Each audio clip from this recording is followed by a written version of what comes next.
On May 7, 2024, the Unmanned Systems Forces were formed, the world's first branch of the armed forces responsible for the use of robotic systems, as well as underwater, surface and aerial drones. Ukraine places special emphasis on UAVs. In March 2024, Deputy Minister for Strategic Industries said that Kyiv could produce up to 150,000 aerial drones monthly. Among them is the Vector reconnaissance drone adopted by the armed forces of Ukraine. Manufacturers say that it operates at a distance of 40-50 kilometers. It is distinguished by its mobility, deployment speed, and the ability to take off vertically without a launcher. It takes the military up to 3 minutes to assemble it on site, and in another 2 minutes it will be in the air. VTOL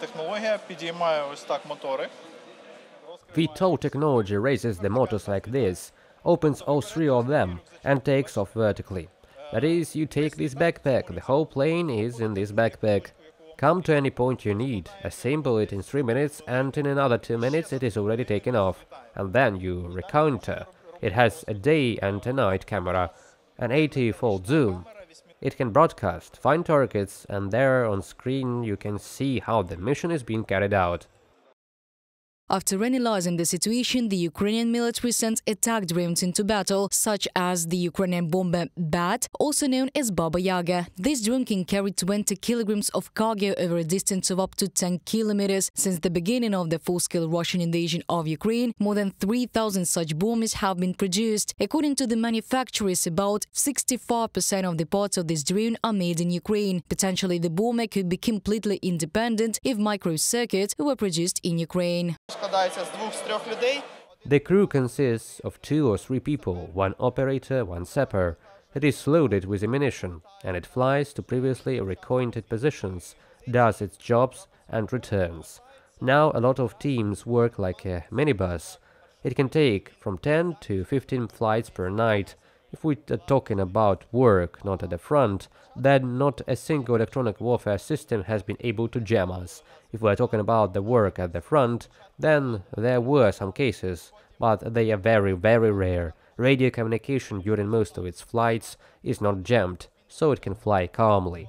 FPV drones have become the most popular UAVs in the Russia's war against Ukraine. In January-February 2024, Ukrainian manufacturers produced about 200,000 such systems, the Deputy Minister for Strategic Industries reported. Ukrainian developers continue to upgrade these UAVs, installing night vision cameras, thermal imagers, and target acquisition systems on them. Thanks to these improvements, the Lucky Strike drone can attack moving objects, allowing operators to immediately launch the next drone into the air after selecting a target. The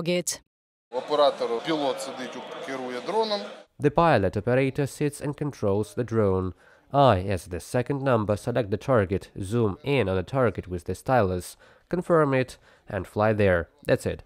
The target is acquired, the drone works on it. We just watch how it does it and are already preparing the next drone to work in the same mode on the next target.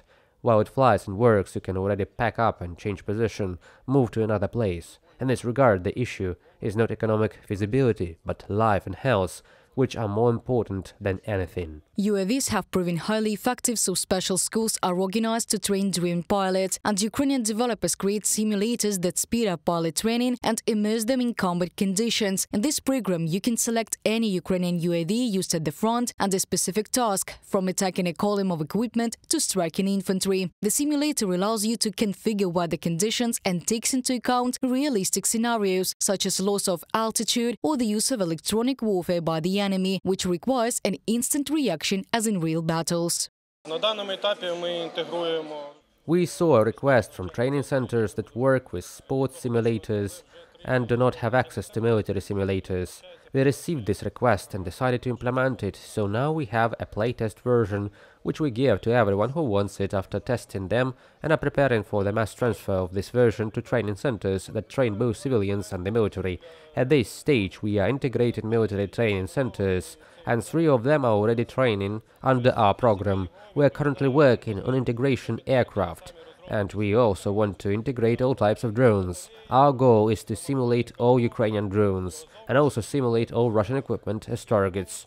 Russia is trying to keep up in the UAV production race. Ukrainian developers understand this, and therefore they are developing improved electronic warfare systems and modernizing tactical radio reconnaissance systems. Thanks to them, Ukrainian military personnel can detect enemy equipment that emits any radio signal on the approaches to Ukrainian positions. Reported by Diana Kolesnik, Nikita Skoblikov, UATV News.